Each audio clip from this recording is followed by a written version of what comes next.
Welcome to the Texas Oil and Gas Podcast, the show dedicated to bring you the news from the oil patch deep in the heart of Texas, with your host, Ryan Ray and Josh-Shelton. And we're back with the Texas Oil and Gas Podcast. This is episode 141. I'm your host, Josh-Shelton, friend and co-host Ryan Ray. Ryan, I am now warm. We're not in the water. We're not freezing. No more polar plunges, at least till 2050. 2050. No, I'm you excited. You were like a gazelle in that water, Josh. Yeah, that was no fun. That was no fun. It was fun cold. watching Ryan. It wasn't fun going in. That's for sure. Well, it is over. Nate's working on a video, so you can expect that by 2052.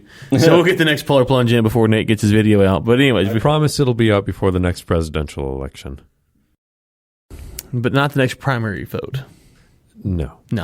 Okay, so we will get that out, hopefully in the next few days, maybe this week. A couple quick things. It was cold. Thank you for everyone who did give us a 5-star review. We do appreciate that. And so I think the next thing, Josh, is we're working on our Mount Rushmore. You know, I don't have the rankings here in front of me, but in some countries we're pretty high, and we're trying to get to top 4 status here. And in the good old U.S. of A., which is the Texas Oil and Gas, you know, that's where we're at, so it makes sense. But so maybe Mount Rushmore will be our next big push. But we do appreciate everyone for leaving us a 5-star review. Also, if you're at NAPE this week, I'll be down there for a few days. I'm not sure. My wife had surgery last month, and so I can't promise I'll be down there for all of NAPE, but for a few days. So if you hear this, you want to meet up, shoot me a note. I'll try to schedule some time to meet with any of the listeners that are down there for NAPE. Other than that, Josh, that's I think that's it. I did have someone text me over the weekend and said, hey, y'all should make this an annual event. And I thought, what a wonderful idea. We will stay on the beach and watch and record while they go in annually into the lake. Hey, that's not a bad idea. Yeah, it's a pretty good idea, huh? Yeah, I like that. I mean, anything that requires other people to go in the water so I can watch is a fair game. Yeah, so there it is. Ryan, we had another review. I was had it pulled up, and then actually, here we go. So YO Coyote, great podcast. I really enjoy what you're doing. Also enjoy when David Blackman is on. I've had the pleasure of working with him in the past and appreciate his context on things. So yeah, we love David as well. YO. I think we got an article actually that we're going to bring up with him today. So shout out to Cody, who may or may not be from Wyoming. YO Cody. I mean, We just wanted the awkward pause, Nate. Yep. Nothing personal. It is personal, actually, but nothing personal. this is what they do to me every day. It's far worse. We tone it down for the show. So as everybody is aware, gas prices are pretty low. I just Josh with that hard-hitting news. Yeah, Look at him. filled up the gas tanks. Everybody knows. So there's an article released by the Houston Chronicle that said that the coronavirus is one of the drivers behind the lower gas prices. I wasn't too sure about that, so I'm just curious your thoughts, Ryan. I mean, do you think that this, obviously the perception of things and the way markets react can cause the prices to go down? Do you think it's having that much of an impact as far as bringing the prices down, 15, 20 cents? Well, you talk about gasoline here, so I'd have to go back and look at how much gas, how the storage trend of the gas was beforehand. But if I remember correctly, the gasoline inventory has been increasing over the past few months. So that's something Anas follows pretty regularly, and he talked about, well, I know at least when we met with him, and I think also when he was on the show, but gasoline build up and how we can have, that's one of the issues that you're going to see in the market. So, yeah, prices could fall because oil and gas prices are falling. I think the Chinese, I'm not sure which stock exchange it was, but opened and dropped like 9% instantly on opening when it opened yesterday. So prices are definitely suffering, and I don't know how much longer this will last. I will say this for perspective. The common flu, I think, kills between 30 to 70 people a day or something like that. Oh, here it is. 32 to 167 people per day in the U.S. die from the flu.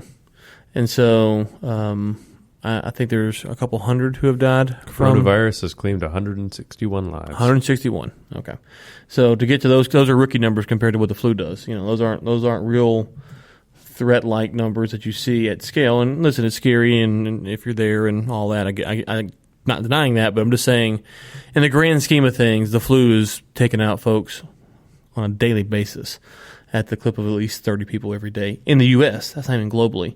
So you start putting it in perspective. The markets are reacting, overreacting, in my opinion. And, a couple weeks this will kind of all shake out, and I think we'll see prices begin to rebound at that point. There is a little note in there that, about 3 weeks, about 3 weeks left of continuing to fall gas prices.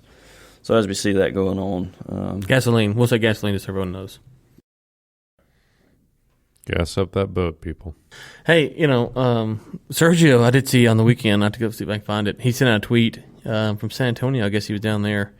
And he found gas at $1.98, I think it was. Mm-hmm. And he tagged the Gas Buddy people, and they said that was like the second lowest price in the nation at that day. Let's see here. Sergio found it for $1.90, $1.91 basically, $1.90 in Houston, and I guess that's 87. For perspective, the next day up in Granbury it was $1.99. So of course that diesel, which is like any good red-blooded American, I put in my truck was $2.59. I'm ready for $5 gasoline again. Just saying, I like $5 gasoline, $5 diesel. So whatever we can do to get them prices up, I'm in favor of it. Well, support the Texas Oil and Gas Podcast, and we will pump the gas prices up. So. We will petition Trump to stop tweeting so that gas prices rise. We didn't read our Speakner Prophet of Doom. Oh, we didn't? Oh, man, guy. Okay, so I'll tell you what. Maybe we'll have to make a special... We might have to do like a special Nate recording of the Speakner text. It is a long one. We'll talk about it. Maybe we'll read it next week or something. We got a short episode this week, so maybe next week. But we have some great Speakner text that came in. The Prophet of Doom is back and in all of his glory. So we will get that to you guys hopefully this week or next week. So earlier today, Baker Hughes, they didn't launch it today, but the article came out that Baker Hughes launches a artificial intelligence software to optimize oil and gas production. We've been talking about some of the bandwidth issues out in the Permian, and so I thought with some of the developments that Baker Hughes is having with some of this automation, that it may have some relevance to managing the data in the Permian where cellular bandwidth is limited. So this interesting article, I'll link it in the show notes, but I think it's good to see, even with offshore stuff, that this technology is continuing to move forward. And I'm excited to see how some of these things are going to impact the land side. What's funny, Josh, is I see, and listen, there's no doubt the oil and gas industry is a little bit slow to adapt to things, but I see a lot of criticism online, LinkedIn and wherever about, the industry's old and it doesn't adapt and it's not changing. And so on some level that there is some truth to that, but it also seems like we've kind of overplayed that narrative a little bit but you see stuff like this and some of the other stuff we talked about on the show the past few months. The industry it's not catching up with the times. I don't know if that's the right way to put it, but it's definitely evolving, to use that term. And it is using more technology. It is trying to figure out new ways. And part of that is because of the low price environment we've been in. We haven't been in $100 oil, which does not incentivize cost saving mechanisms. And so I think at this point, the low prices that we've seen, air quotes were low, but not, $50 range, has really helped the industry try to figure out new ways to use tools, whether they be, some kind of AI technology or big data or all these terms that I don't understand, to deploy those to save costs, to improve returns. Okay, well, that's something we should be applauding, and we still got a long way to go, but I think it is a narrative that we don't hear often counteract. Like, well, you know what? Hey, we're actually doing things. And the final thing I say is that we sent around a memo internally the other day and looked at the rig count. We talked about this before. We looked at the rig count from was like from the 60s all the way to today. And if you look at the highest rigs, it was in the 70s or something like that, in the 70s or 80s. And so the amount of rigs that we've lost over the past 30, 40 years and the productivity that we have is astronomical. Well, that's not because you're doing it the same way you did it in 1970. That's a result of you actually doing things new and improved ways. Or things have become just easier because the oil is easier to get. Well, we know that's not true because this oil is actually harder to get because we had to go in and fracking the wells. So we're actually doing things a lot more advanced, if you will, than we have. So I think there's probably more indicators out there that we'd like to acknowledge. Listen, long way to go. Still obstacles to face to get stuff into up to speed, if you will, but we probably beat the drum a little too much, and we're probably guilty as anyone else. But I thought it'd be a good time to kind of point that out, that there's plenty of signs that we are evolving, if you will. Speaking of, Ryan, the evolution of the industry as we become more efficient, it could be hurting companies as well. And I say hurting companies. It's not hurting the industry, but there are companies that may be struggling to keep up, kind of survival of the fittest in the business world. So there's an article that oilprice.com has where oil bankruptcies are reaching worrying levels.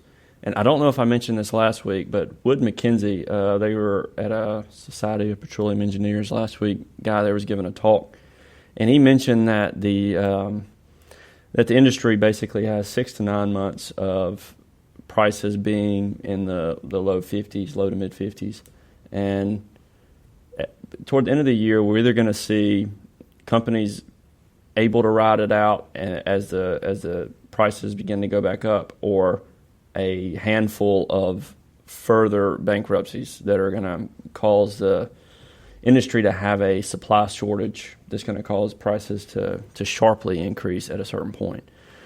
So with all these bankruptcies that we're seeing, this article is saying that it's reaching worrying levels. Going back to 2015 through 2019, there were 208 oil and gas producers that have filed for bankruptcy.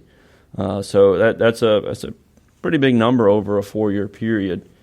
What's going to be interesting to see is how does the industry deal with it, and will it cause a supply shortage? Because we really don't want that. I know you mentioned, and jokingly wanting $5 oil. We don't want to see it go from $2 to $5. $5 gasoline. $5 gasoline. Sorry. $5 oil would be awful.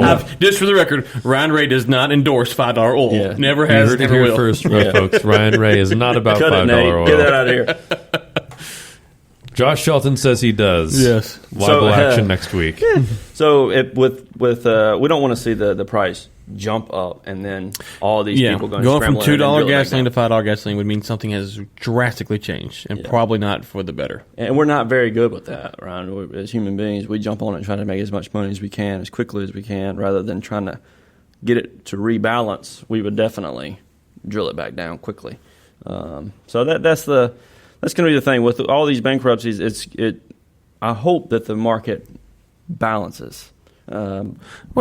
Yeah. Sorry to cut you off. One thing I would say is that agreed. And a good way to think about this is if you think about like when a hurricane hits. You see all these contractors that move in, do debris pickup and repair roofs, and they do all this stuff, and they're charging a premium because, listen, the insurance companies are paying a premium, and they need it done quickly. They need the city back to be restored. So if the prices were to get out of whack and then shoot up, then people would be trying to capitalize.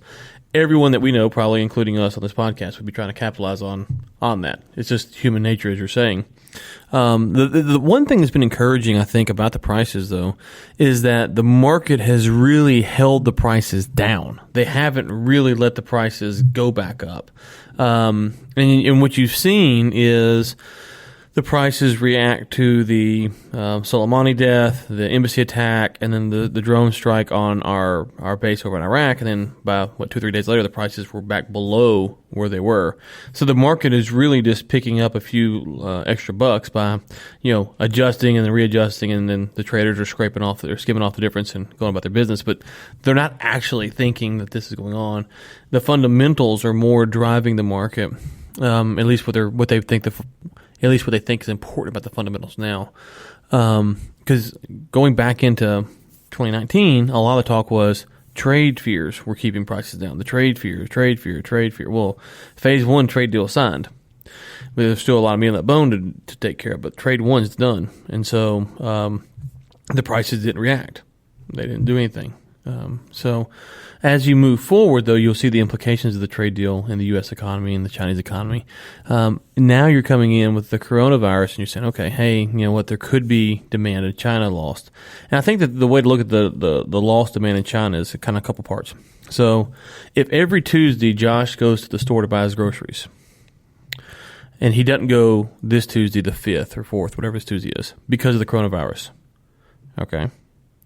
And then he waits until next Tuesday, because Tuesday's the only day he can go. I'm making a kind of a crazy analogy to make it work. But if he waits until next Tuesday to go, do you ever get that gasoline that was burned back? And the answer is no. Right, because that's when he went. So the days that people stay home from work, the days they do this stuff, you don't get that actual demand side back because there's no way to actually replicate it. You might get a percentage of it back. So Josh might go this Thursday, or he might not, and then pick back on Tuesday. So some of the demand that you would see from China is gone because those flights that were going to happen, those flights are gone now. Some of them will come back. The carriers will probably overcompensate for a short period of time to kind of make up to get people in and out of China. But long term, they're not going to. Every person that was going to fly is no longer going to fly. So it will have an impact on the market. It's just how long do things like this last? And this, it feels like with the drone strikes and the bombings and stuff, the market kind of reacts and goes back down. The market's kind of like to let it linger out there a little bit longer because they technically don't know. But as I said a few minutes ago, 30 people to 167 people, depending on how much you factor in what the flu's actually doing, died daily in the U.S., and the markets are not reacting to that at all. And Nate, we've had how many? 160-something people die? I just looked it up. The global count is 362 for all countries. 362? But, yeah. Okay. That's all countries that it's spread to now. Okay. And we're recording this on Monday at Monday at 10:22. So. We currently have about 17,000 cases infected globally with that number of deaths, so it's a really low percentage of mortality. Really low percentage. And most of those people, I haven't looked at the numbers, are probably people who are already sick or ill or, I mean, if you're being, again, not to get too morbid, but most people die of sickness are usually ill to begin with. Yeah.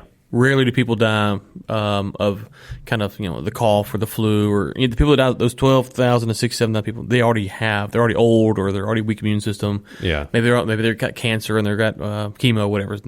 So that's usually what you're seeing here. Anyways, Josh, I'm saying that you talk about the prices being low. It's funny because just a few weeks ago we said, hey, well, the production's going to slow down. The ducks we got coming on here in a few weeks, I know. All those things are in our favor, but now you have this that's kind of dragging on this narrative to bring the prices down. That's a very long-winded way of saying I'm not sure the prices will shoot up in 2021 because the market has felt like it's really tried to keep the prices balanced. But stranger things have happened, and it's we're a little bit further off. Final thing on the bankruptcies is, the bankruptcies are bad for the people working there. We talk about technology, you talk about ideas being exchanged. One way that you get new technology, one way you get new ideas is acquiring companies. So if assets and companies and personnel are leaving from company A to company B, that actually expedites that process, either through a buyout, which is the preferred method, but even a bankruptcy, you can begin to acquire new technology, new information, new assets, new ways to do things because you bought a bankrupt company. And just for perspective here, 2015, 2016, there were 100 bankruptcies. Then in 2017, there was 24. In 2018, there were 28. And then this past year, 2019, it jumped up to 42. So we'll link to the article, and I'll send this to Nate. He can link to the actual report that they're referencing in there as well, so he'll have that. And then our buddy David Blackman, he had a pretty good article. Greenpeace pressures Democrats to reinstate the crude export ban. So this ban was put in place in 1977, and then in 2015, it lifted that ban of exporting.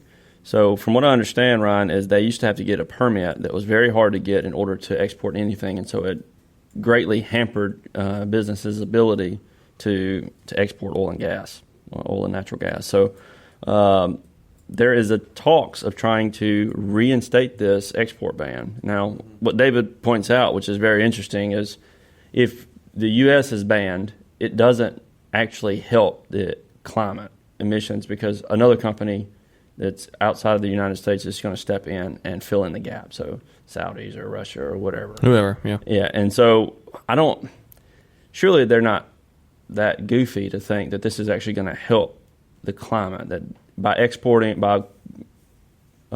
exports from the U.S. that they're actually going to prevent fossil fuels from being used. It just seems to be a very I don't know. Maybe there's more to it that just above my pay grade, but it seems to be a silly thing. I've often wondered about that because so there is an argument to be made from their side, which is we can't control what China does, we can't control what Russia does, but we can control the U.S.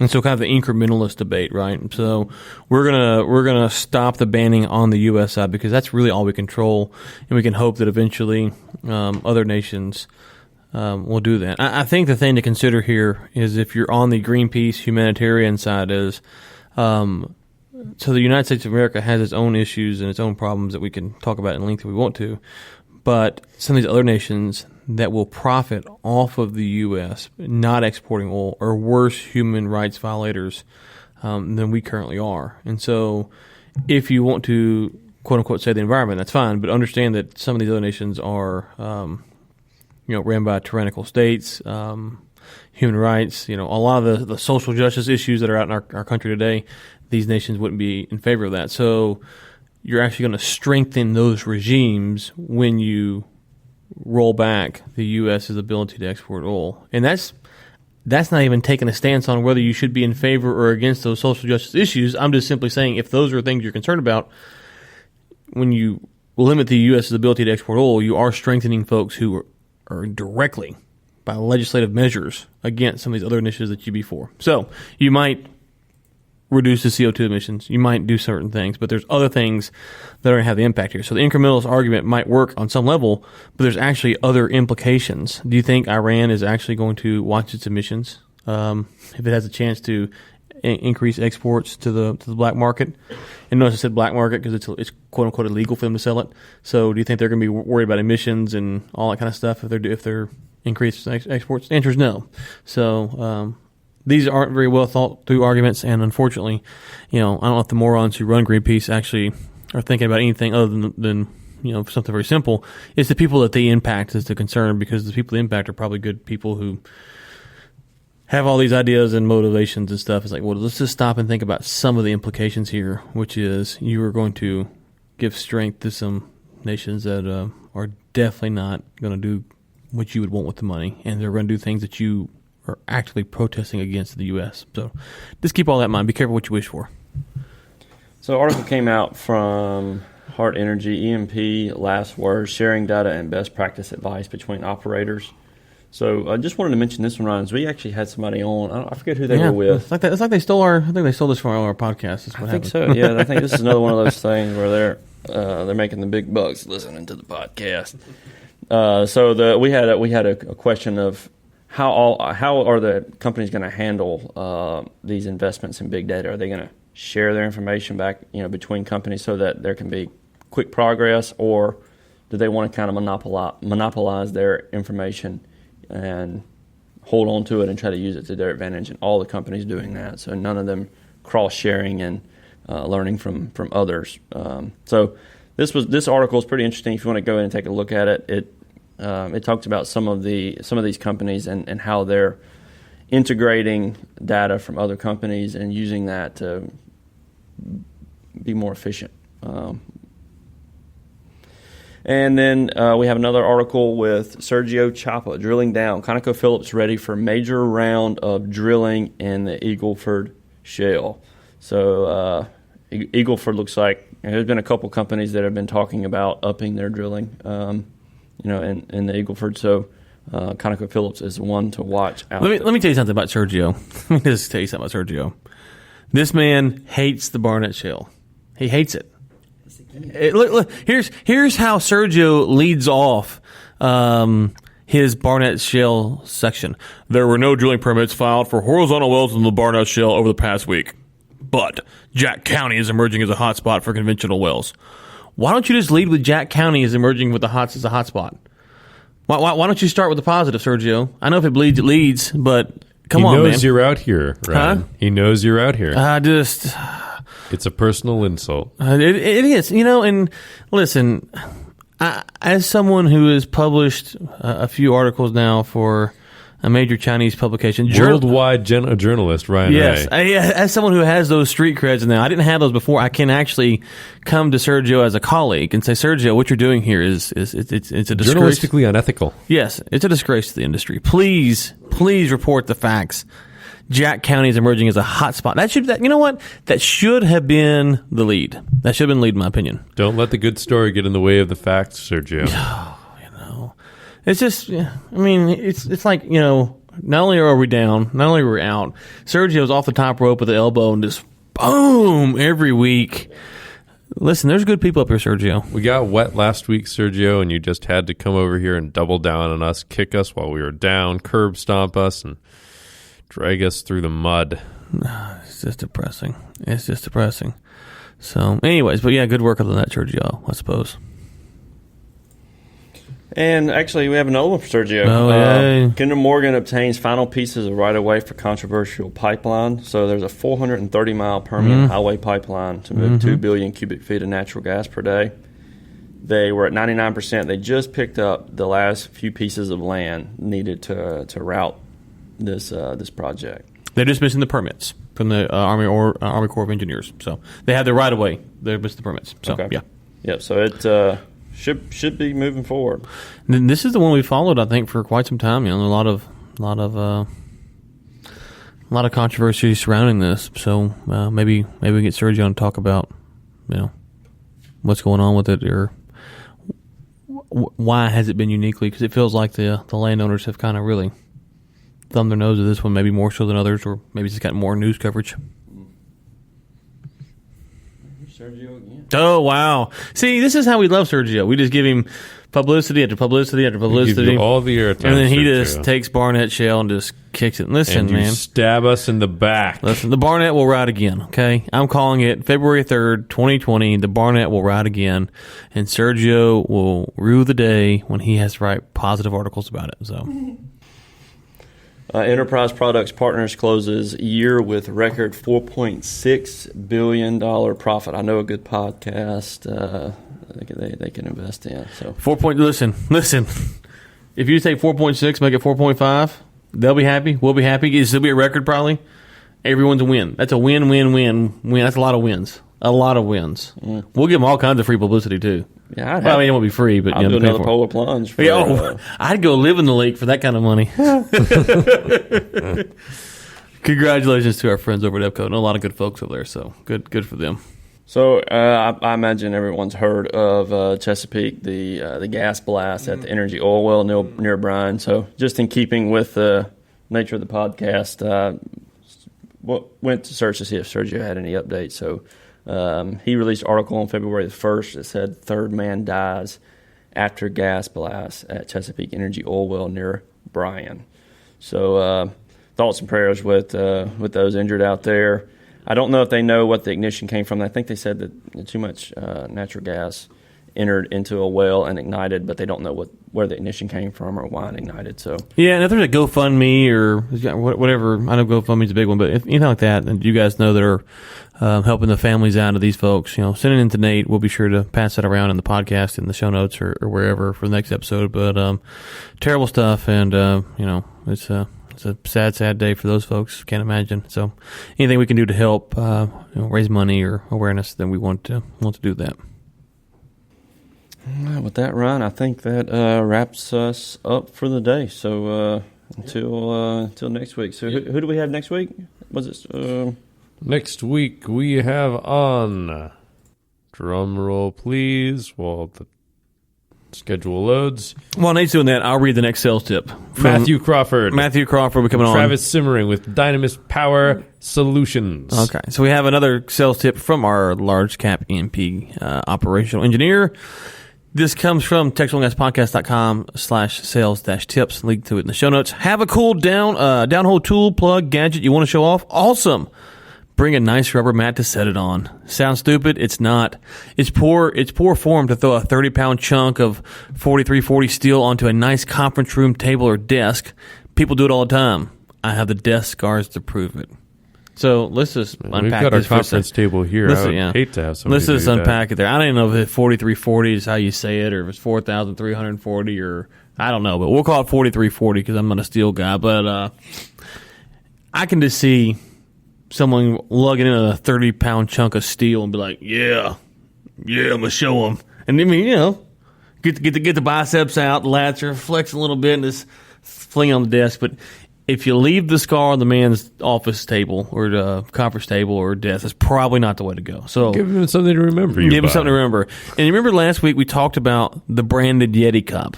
So you got to remember the Yeti cup you can kind of fling down and you're probably not going to do any damage. When you bring the 30-pound downhole tool and you throw it on the desk, it is going to leave a scar. So I was really stunned when he told us that day that it happens. But so... with that being said, we probably should make some Texas Oil and Gas Podcast rubber mats, start selling them. So when they throw them down, everyone knows this desk prevention is sponsored by the Texas Oil and Gas Podcast. We're here to prevent. So we'll work on getting some mats made up for you guys. Nate, if you're there, hit me up. And if not, we will talk to you next week. And until then, keep climbing.